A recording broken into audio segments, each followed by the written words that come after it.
Hello అందరికీ welcome to ఈసెస్ home foods. ఈరోజు వీడియోలో కాజు మష్రూమ్ కర్రీని చాలా టేస్టీగా ఇంట్లోనే ఉన్న వాటితోనే చక్కగా ప్రిపేర్ చేసుకోవచ్చండి. మసాలాస్ అనేవి ఎక్కువగా యూజ్ చేయకుండా ఇంట్లో ఉన్న వాటితోనే ఇలా రుచిగా ప్రిపేర్ చేసుకోవచ్చు. దీనికోసం ముందుగా కొద్దిగా జీడిపప్పుని ఇలా వాటర్ వేసి ఒక హాఫ్ అన్ అవర్ నానబెట్టుకోవాలి. ఇప్పుడు మష్రూమ్స్ పైన ఉన్న లేయర్స్ని ఇలా కనుక రిమూవ్ చేసుకుంటే అన్నీ కూడాను ఇలా రిమూవ్ అయిపోతాయండి. అన్నిటిని చిన్న ముక్కలుగా కట్ చేసేసుకొని బాగా క్లీన్ చేసి పక్కన పెట్టుకోవాలి. ఇప్పుడు స్టవ్ ఆన్ చేసి కడాయి పెట్టుకొని కడాయి కాస్త హీట్ అయ్యాక ఇందులోకి 2 టేబుల్ స్పూన్ ఆయిల్ వేసుకొని ఒక 2 ఉల్లిపాయలని 2 పచ్చిమిర్చిని ఇలా సన్నంగా కట్ చేసి వేసుకోవాలి. ఫ్లేమ్ అనేది మీడియం ఫ్లేమ్లో పెట్టుకొని ఒక 1 టేబుల్ స్పూన్ జీలకర్ర వేసుకొని బాగా కలుపుకోవాలి. ఇవి కాస్త ఫ్రై అయ్యాక ఇందులోకి మసాలా కోసం ఒక 2 టమాటాలని చిన్న ఉల్లిపాయ ముక్కని ఒక 7-8 వెల్లుల్లి రెబ్బల్ని చిన్న అల్లం ముక్కను వేసేసి బాగా మెత్తగా మిక్సీ పెట్టుకోవాలండి. ఉల్లిపాయలు ఇలా కాస్త ఫ్రై అయ్యాక ఇందులోకి మనం మిక్సీ పెట్టుకున్న మసాలా పేస్ట్ని వేసుకొని లో ఫ్లేమ్లో పెట్టుకొని ఆయిల్ అనేది మనకి ఈ ప్యూర్ నుంచి సెపరేట్ అయ్యేంత వరకు దగ్గరుండి బాగా కలుపుకోవాలి, లేదంటే అడుగు పట్టేస్తుంది.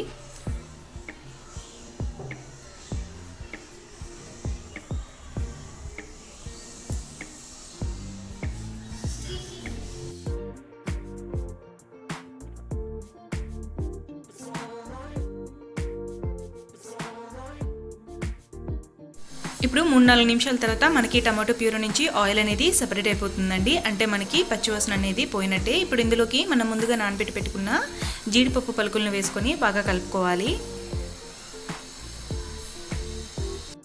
ఇప్పుడు ఇందులోకి మనం ముందుగా క్లీన్ చేసి పెట్టుకున్న మష్రూమ్ని కొద్దిగా వేసుకుంటూ కలుపుకోవాలండి. మష్రూమ్ని ఒక 2 టైమ్స్ సాల్ట్ వాటర్లో బాగా శుభ్రం చేసుకొని 3rd టైం కొద్దిగా సాల్ట్ ఇంకా పసుపు వేసి క్లీన్ చేసుకొని మొత్తంగా వాటర్ వడగట్టేసి ఒక బౌల్లోకి తీసుకోవాలి. ఇప్పుడు ఇందులోకి మనం ముందుగా క్లీన్ చేసి పెట్టుకున్న మష్రూమ్ని వేసేసుకోవాలి. మష్రూమ్ని వేసుకున్నాక అడుగు నుంచి పై వరకు మొత్తంగా ఈవెన్గా బాగా కలుపుకోవాలండి, లేదంటే అడుగు మసాలా అనేది అడుగు పట్టేసి మాడు వాసన వచ్చేస్తుంది. అలా కాకుండా ఇలా బాగా కలుపుకొని ఇందులోకి ఒక 1 టేబుల్ స్పూన్ సాల్ట్ వేసేసి కలిపేసుకొని మూత పెట్టేసి మీడియం ఫ్లేమ్లో ఒక 10 నిమిషాలు విడిచిపెట్టేయాలి. ఇక్కడ నేను చిన్న ఆనియన్స్ ఉంటాయి కదండి, స్ప్రింగ్ ఆనియన్స్ లాంటివి, అలాంటివి ఉంటే కనుక యాడ్ చేసుకోండి, చాలా మంచి టేస్ట్ ఇస్తుంది. ఇక్కడ నేనైతే కొద్దిగా స్ప్రింగ్ ఆనియన్స్ని కూడా వేసుకొని ఈవెన్గా బాగా కలిపేసి మూత పెట్టుకుంటున్నాను. ఇలా ఒక 10 నిమిషాలు కనుక విడిచిపెట్టేస్తే మనకి ఈ మష్రూమ్ నుంచి వచ్చిన వాటర్ కంటెంట్తోనే మనకి మష్రూమ్ కర్రీ అనేది చక్కగా కుక్ అయిపోతుంది. ఎక్స్ట్రా వాటర్ ఏం యాడ్ చేయకుండా ఇలా మూత పెట్టే ముందు కొద్దిగా పసుపు కూడా యాడ్ చేసేసుకుంటే మనకి మంచి కలర్ కూడా ఉంటుందండి కర్రీ అనేది. ఒక 1 టేబుల్ స్పూన్ సాల్ట్, అలానే ఒక 1/2 టేబుల్ స్పూన్ పసుపు కూడా వేసేసుకొని బాగా కలిపేసి మూత పెట్టేసుకోవాలి.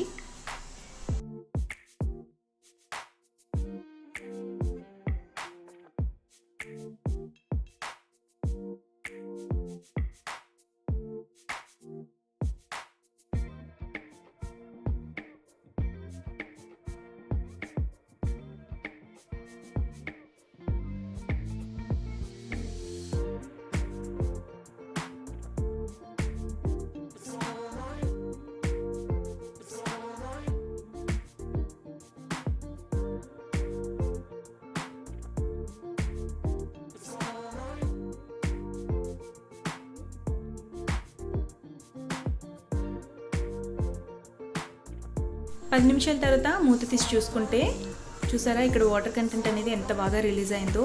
ఈ వాటర్తోనే మనకు కర్రీ అంతా కూడాను చక్కగా కుక్ అయిపోతుందండి. ఇలా మొత్తంగా బాగా కలిపేసుకొని ఇప్పుడు మిగతా స్పైసెస్ని యాడ్ చేసుకుంటే సరిపోతుంది. ఇందులోకి మనం ముందుగా పచ్చిమిర్చి అనేది వేసుకున్నాం కాబట్టి కారం అనేది చూసుకుని వేసుకోవాలి.